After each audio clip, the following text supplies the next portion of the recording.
प्रिय बच्चों, आप मुझे संसार में कहते हैं कि मैं संसार में हूँ, लेकिन ना तो आपको मेरा और ना ही आप मुझ पर तनिक मात्र विश्वास करते हैं। तो आप समझते हैं कि हम अपने शब्दों में अपने मालिक का इजहार करते हैं, स्वीकार करते हैं, अपने बनाने वाले का गुणगान करते हैं, वो सब मिथ्या है। आपको इसका रत्ती भर भी एहसास नहीं है, इल्म नहीं है। आप जो चाहें वो अपने मन से इस संसार में करते हैं, नहीं देखते कि जिसके साथ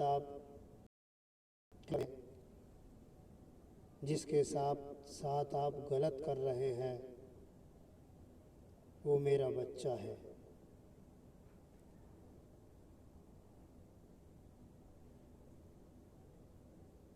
जरूरी नहीं कि वह इंसान ही हो, वह जानवर का शरीर भी हो सकता है, पशु का भी, पक्षी का भी। आपको मेरा एहसास होता, आपके शब्दों में वो सच्चाई छुपी होती जिसको आज समझ नहीं पाते हैं, तो ऐसा कभी ना करते। आज जो कोरोना संसार के लिए अभिशाप बनकर आया है, वो खामोशी के साथ नहीं आया है। मेरा संसार में जो भी कार्य होता है, पहले उसकी चेतावनी आती है आप तक, तब वह कार्य होता है। अगर बारिश होती है तो बारिश होने की भी चेतावनी आप तक आती है। आंधी तूफान आता है तो उससे भी आपको सावधान करने के लिए पहले चेतावनियाँ आती हैं। भूकंप आता है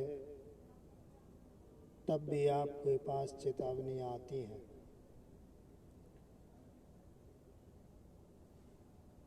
अर्थात संसार में जितनी भी मानव जीवन के लिए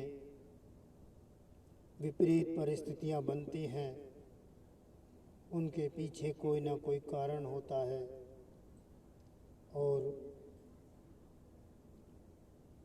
उनके पहुंचने से पहले मानव जाति को सावधान भी किया जाता है। मेरी बात पर विश्वास नहीं करते, मेरी आवाज़ पर विश्वास नहीं करते, मुझ पर विश्वास नहीं करते। जो मन आता है वो करते हो, इस मन पर विश्वास करते हो।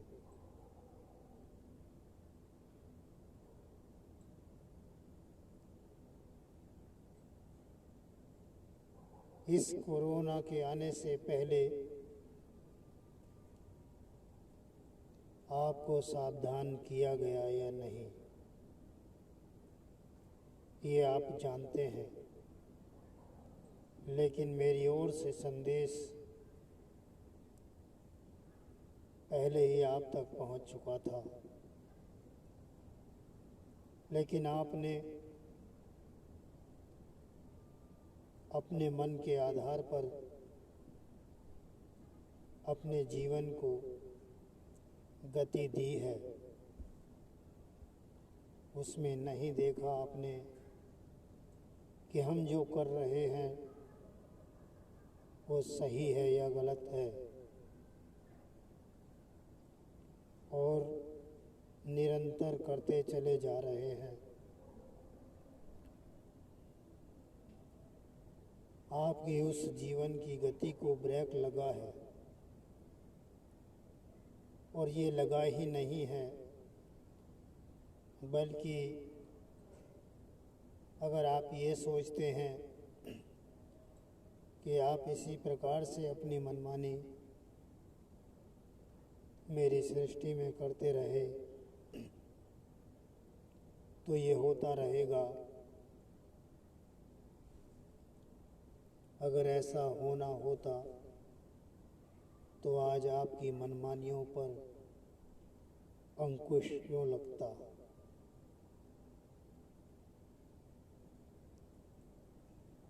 आप मेरी आवाज़ को साधारण समझते हैं इसलिए क्योंकि आपको यह जानकारी नहीं है, यह इल्म नहीं है, यह विश्वास नहीं है। केवल शब्दों को सुनते हैं,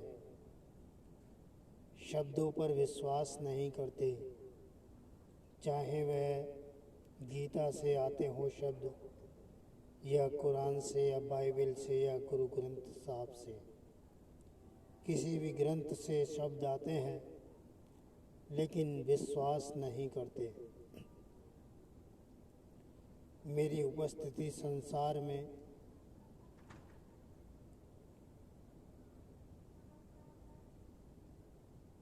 इसका एहसास नहीं है आपको। आप इसे एक कोरी कल्पना समझते हैं, एक वो शब्द समझते हैं जो आपके लिए सत्य तो हैं, लेकिन इसको स्वीकार करना आपकी शान के खिलाफ है। आपके झूठे अहंकार के कारण आपके जीवन का जो कीमती समय जा रहा है उसमें आप कुछ प्राप्त नहीं कर पा रहे। मेरी उपस्थिति का आपको ज्ञान इसलिए नहीं है क्योंकि आप इस संसार के अंधकार में डूबते चले जा रहे हैं। इससे बाहर लाने के लिए मैंने अपने दिव्य संदेशों का जो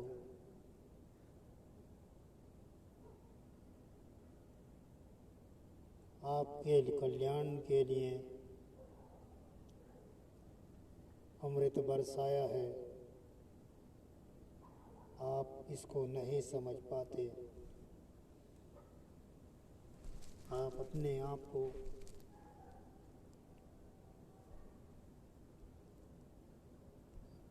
एक वो इंसान नहीं समझते जो जीवात्मा का कल्याण कर सकता है। आप अपने आप को केवल इंसान समझते हैं जिस पर शैतानी शक्तियों का कब्जा हो चुका है। वो शैतानी शक्तियाँ जो संसार में आपको मेरा एहसास नहीं होने देना चाहती। कहते हैं आप कि ईश्वर अल्लाह एक है, लेकिन स्वीकार नहीं करते। जब बात आ जाती है तो फिर ईश्वर को अल्लाह वाले और अल्लाह को ईश्वर वाले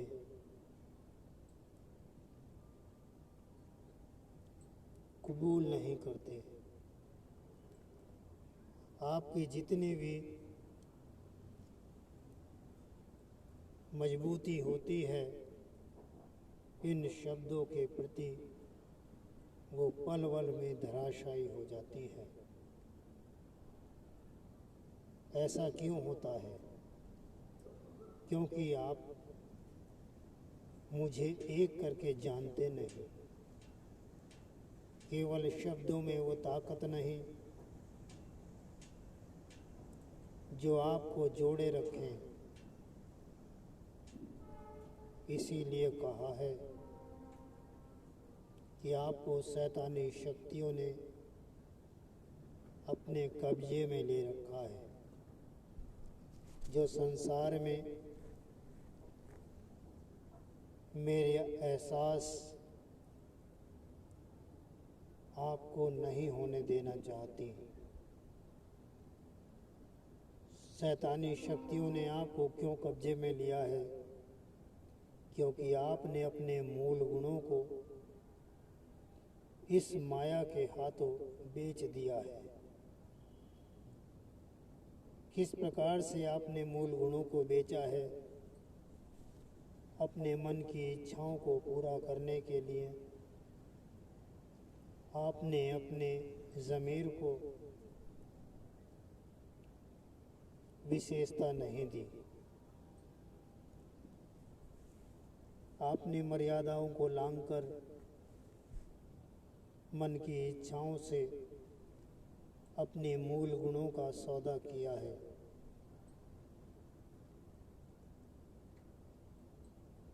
आज पूरे विश्व की मानव जाति के लिए जो विषम परिस्थिति बनी हुई है, उसका कारण कहीं और से नहीं पैदा हुआ, आपने ही पैदा किया है। आपके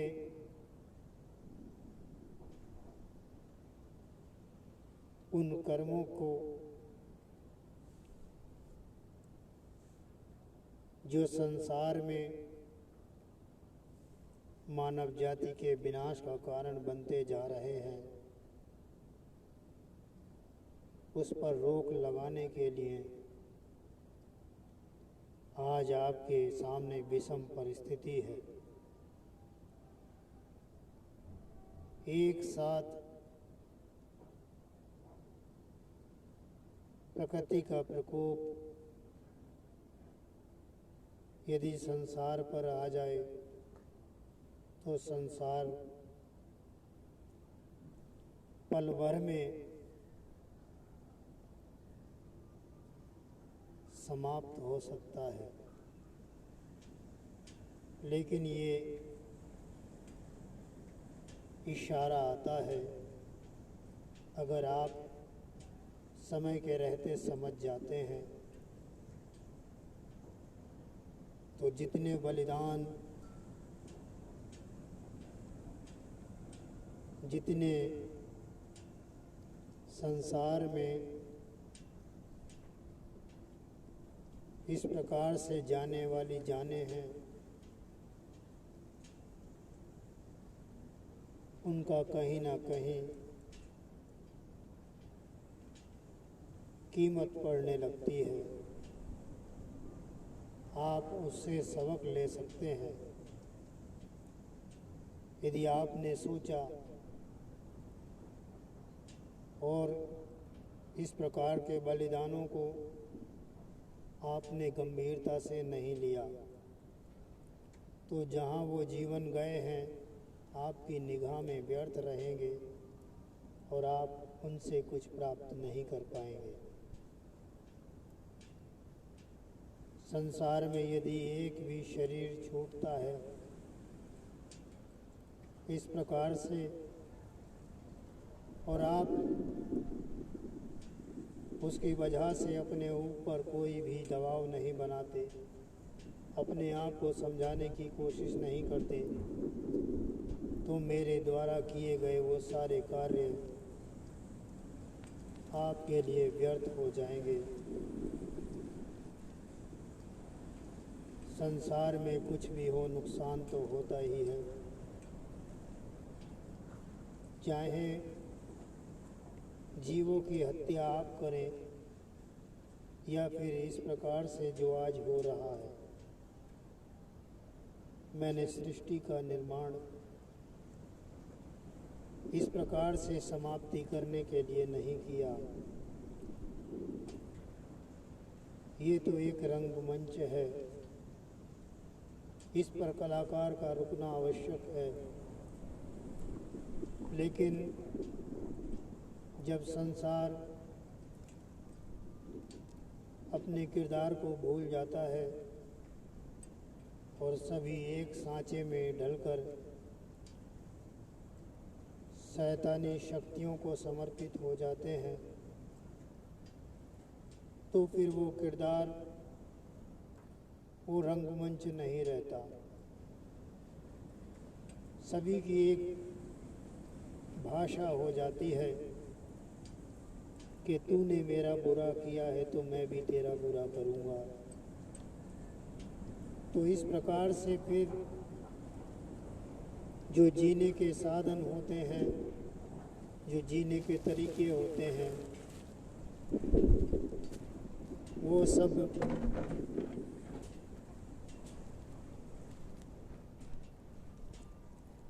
विनाश के कारण बनने लगते हैं। मेरे प्रिय बच्चों, अगर आप समझते हैं कि एक शरीर ये साधारण सी बात बोल रहा होगा, आपने मेरी आवाज़ को स्वयं में नहीं सुना, इसलिए शरीर का माध्यम लेकर मुझे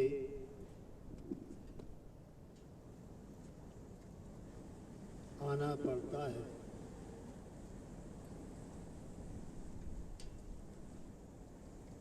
क्योंकि जब बच्चा सो जाता है और समय ऐसा होता है कि उसको जगाना आवश्यक है, तो फिर आवाज़ लगानी ही पड़ती है।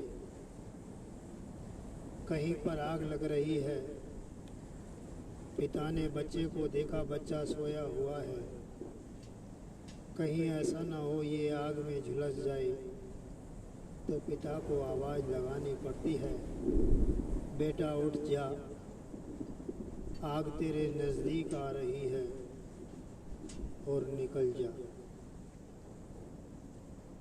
आज यही स्थिति संसार में है। प्रकृति का प्रकोप साधारण नहीं होता और इतनी आसानी से उत्पन्न भी नहीं होता। ये एक चरम स्थिति होती है जब संसार में इस प्रकार का माहौल बनता है, इस प्रकार का वातावरण बनता है। प्रत्येक आदमी, प्रत्येक व्यक्ति वो कर रहा है जो उसका मन कह रहा है।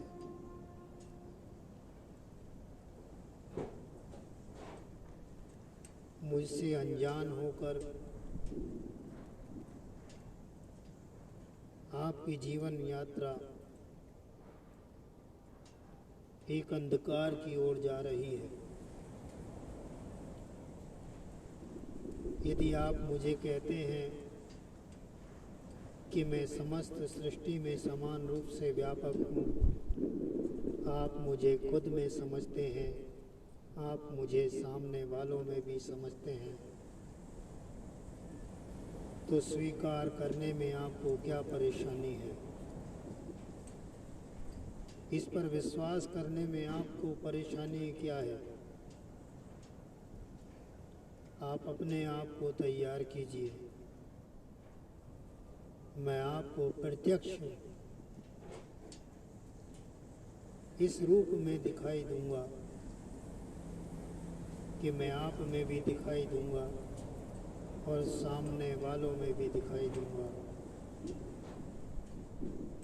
ये कमज़ोरी आपकी है, ये मजबूरी आपकी है जो आप मुझे देख नहीं पाते।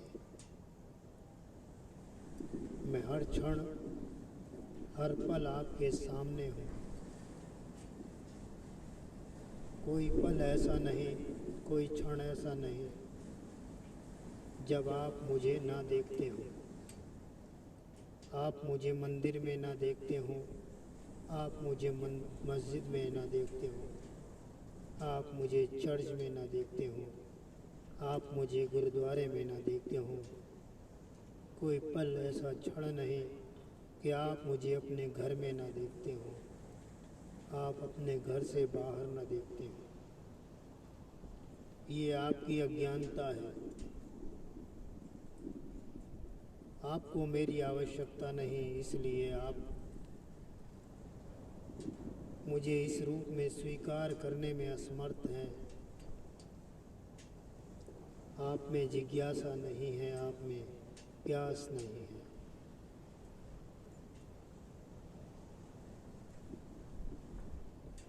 आप उन शक्तियों को पूजते हैं, आप उन शक्तियों को विशेषता देते हैं, आप उन शरीरों को विशेषता देते हैं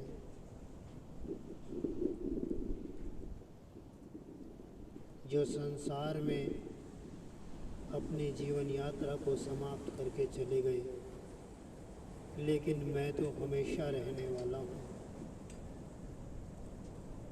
मैं जब भी था, मैं अब भी हूँ, और मैं जब भी रहूँगा जब ये संसार समाप्त हो जाएगा।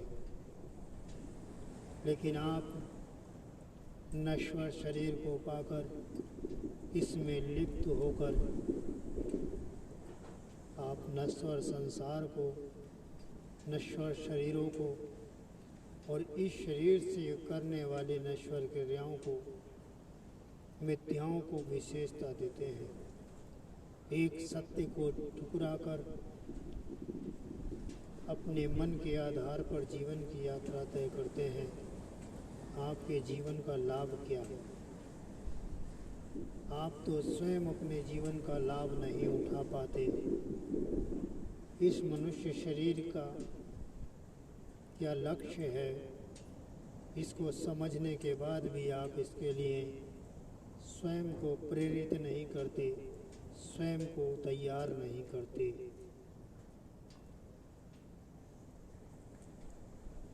मुझे कह देने से कि मैं सबका मालिक एक हूँ, मुझे कह देने से कि मैं समस्त सर्व सृष्टि के अंदर सर्वव्यापक हूँ, किताबों में पढ़ने से,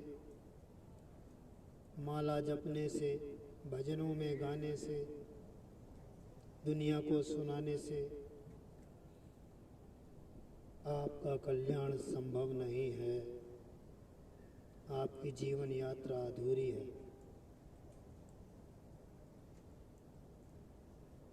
यदि मुझ में स्थिर होना चाहते हैं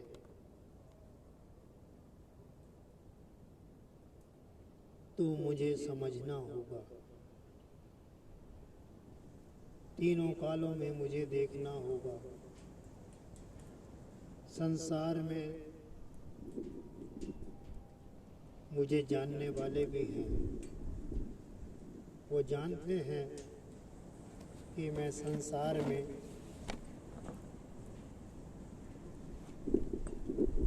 व्याप्त हूँ,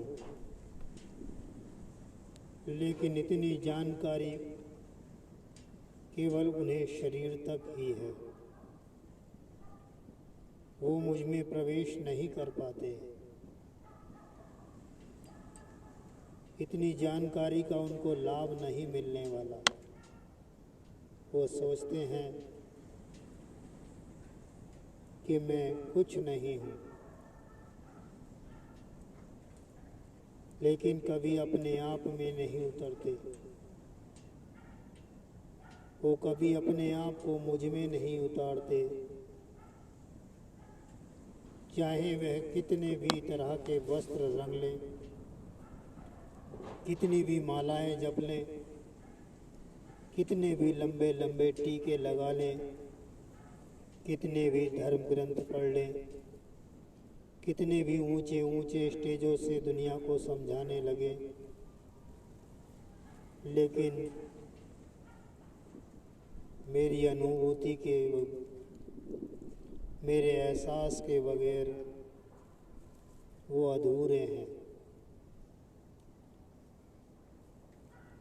मेरी अनुभूति होती है, मेरा एहसास होता है, कब? जब वो स्वयं को एक शरीर भूल जाते हैं कि मैं शरीर हूँ। जब वह शरीर को एक खिलौना समझकर इस्तेमाल करते हैं, एक शरीर को मन बहलाने का साधन समझकर इस्तेमाल करते हैं और मन की इच्छाओं को मुझ पर बाढ़ देते हैं, मुझको प्राप्त करने के लिए अपने मन की इच्छाओं को विशेषता नहीं देते, केवल एक जीवन को जीने का माध्यम समझकर उसका उपयोग करते हैं और स्वयं को पूर्ण रूप से मुझे समर्पित कर देते हैं, तब समस्त सृष्टि में व्याप्त वो मेरा एहसास करते हैं।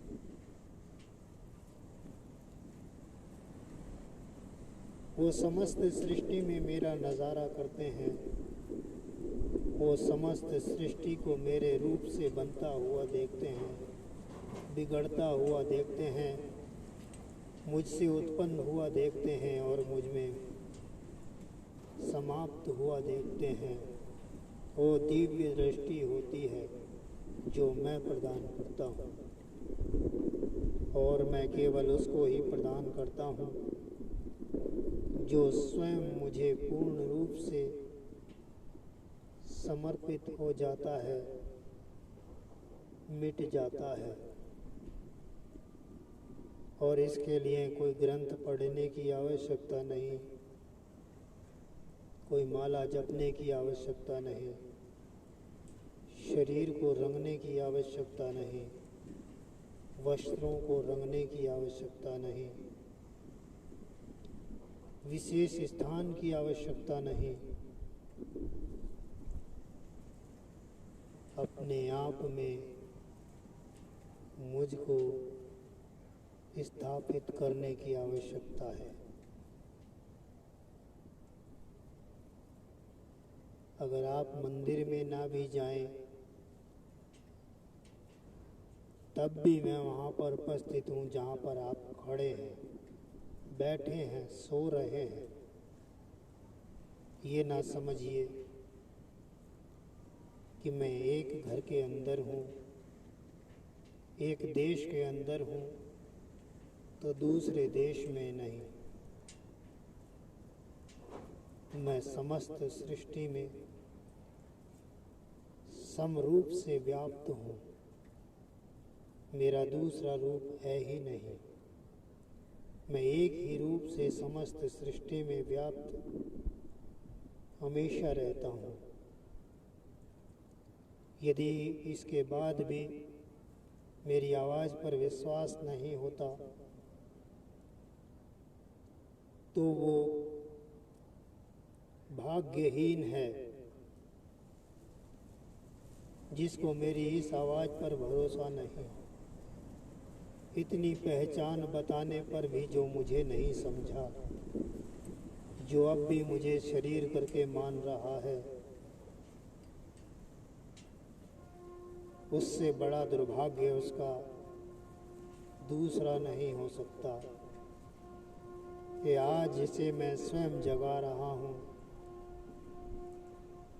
वो बातों पर मेरी विश्वास करके आंखें नहीं खोल रहा।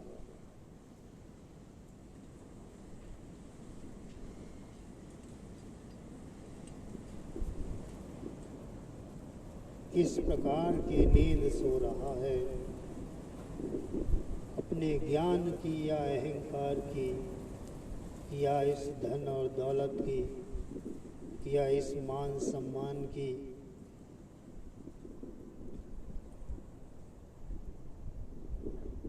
जिस दौलत पर अभिमान करके मेरी आवाज़ को ठुकरा रहा है, झूठा समझ रहा है, और इतना स्पष्ट संदेश, इतनी स्पष्ट आवाज को व्यर्थ समझ रहा है।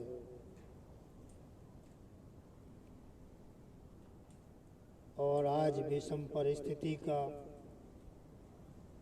एहसास नहीं कर पा रहा है।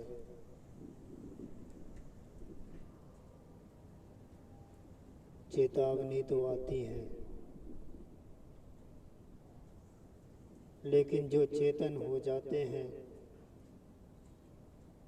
वो नींद से जाग जाते हैं और आग लगने से पहले सुरक्षित स्थान पर पहुंच जाते हैं।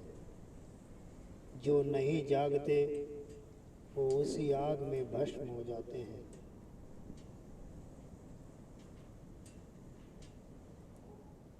इस जन्म के रहते, इस समय के रहते यदि सुरक्षित स्थान की तलाश कर ली तो समझ लीजिए आगे आने वाली आग से बच जाएंगे, क्योंकि ये आग जब तक जलाती रहेगी जब तक आप सुरक्षित स्थान पर नहीं पहुंचते। आज समय के रहते, पहले भी कई बार ये बात आ चुकी है कि जिनके पास आज समय है, पूर्ण रूप से स्वस्थ हैं, परेशान नहीं हैं, वो अपने समय का सदुपयोग कर ले।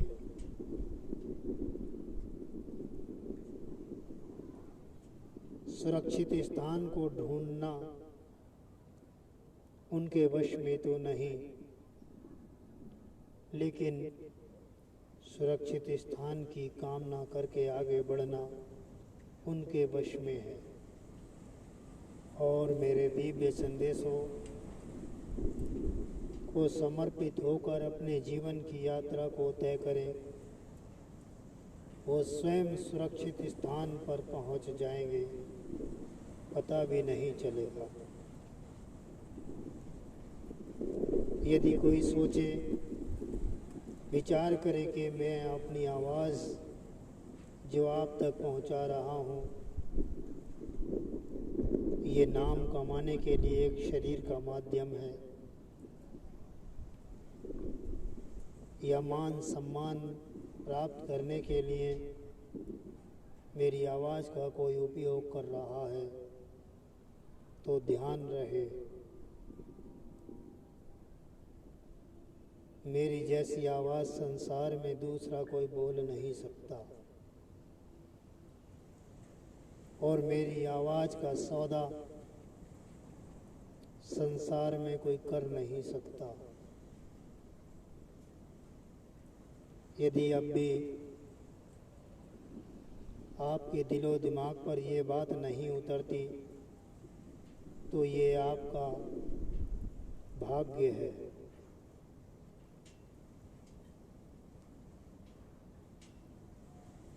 ऐसी बेशम परिस्थिति में इस प्रकार के शब्दों को संसार में मेरे अलावा दूसरा कोई पहुंचा नहीं सकता।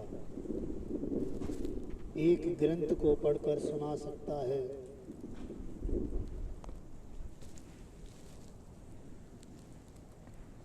एक ग्रंथ के मंत्रों को पढ़वा सकता है,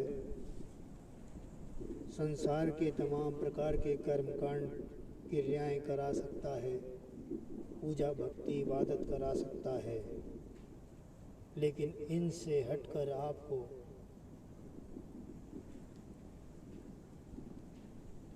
आपके लक्ष्य तक नहीं पहुंचा सकता।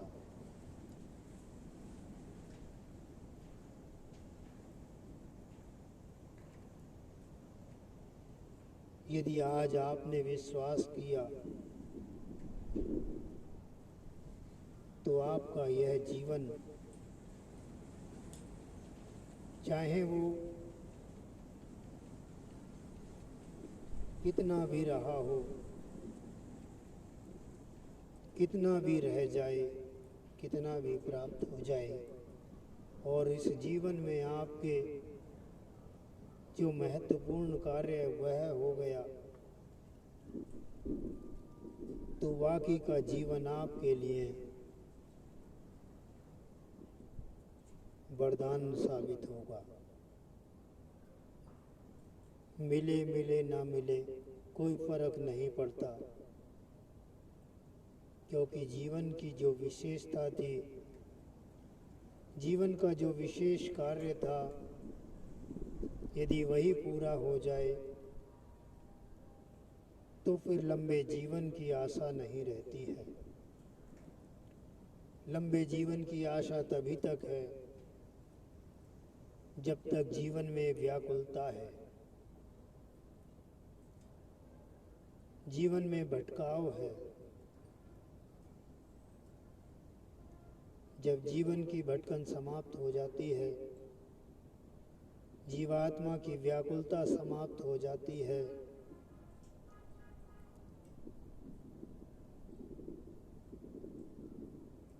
और ये जीवन में जीवात्मा की व्याकुलता जब समाप्त होती है, जब जीव आत्मा को पूर्ण रूप से मेरा एहसास होता है, मेरी अनुभूति होती है, वही जीव संसार में सबसे सुखी होता है। जिसको मेरी अनुभूति एहसास हो जाता है, वो जीव संसार में सबसे ज़्यादा सुखी और सौभाग्यशाली होता है। बाकी सब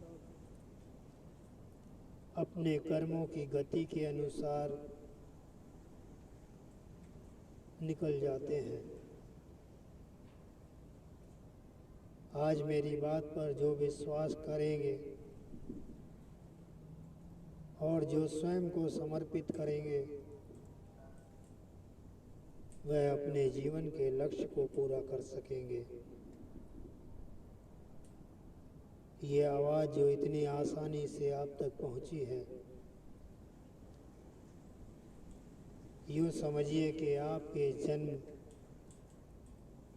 जीवन में ये लिखी हुई थी। अगर ये समझकर आपने स्वीकार किया, तब आप अपने लिए कुछ कर पाएंगे, और इसके लिए आपका नाम कुछ भी हो, आप ये ना सोचें कि मेरा नाम राम है या मेरा नाम रहमान है, तो ये मेरे लिए नहीं है आवाज़। ये आवाज़ मेरे अपने प्रिय बच्चों के लिए है, जो मानते हैं कि मुझे बनाने वाला भी संसार में कोई है, जो मेरी देखभाल करने वाला भी है, जो मेरी आवश्यकताओं के अनुसार समस्त सृष्टि को मेरी सेवाओं में लगाने वाला भी है। मुझसे हिंदू, मुस्लिम, सिख, ईसाई करके ना मिलें, मुझसे मेरे प्रिय बच्चे होकर, मेरी संतान होकर मिले। और ध्यान रहे कि संतान शरीर नहीं है, ये तो पंच भौतिक शरीर है। ये मेरी तरह अमर नहीं है। मेरी तरह अमर इस शरीर में आप हो। आपको मुझे विशेषता देनी है और मैं आपको विशेषता देकर अपनी बात रखता हूँ, किसी प्रकार के शरीर को नहीं।